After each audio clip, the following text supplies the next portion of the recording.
Почитувани колеги, прво Стефчо Акимовски треба конечно да одговори на јавниот повик дали ќе се кандидира за градоначалник на град Скопје.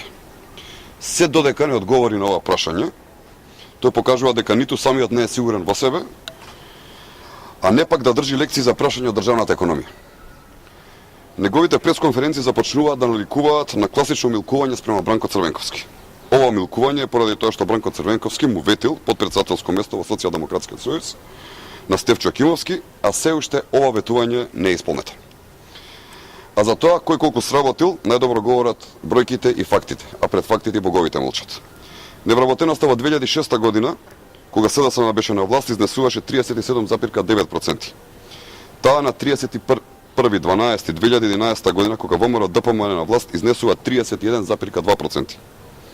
Јавниот долг во 2005 година, кога Социјалдемократскиот сојуз е на власт, а Стефчо Акимовски министер, достигна рекордни 48%, наспроти сегашните 34%, и тоа во услови на светска економска криза. А за странските инвестиции доволен само еден податок.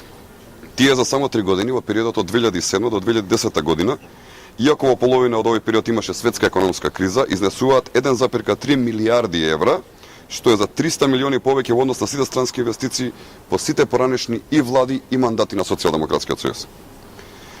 На крај, Стефчо Акимовски е единствениот градоначалник од град Скопје кој што не ги исчисти улиците од снегот, а сега се дрзнува да зборува за државната економија. Каква несериозност!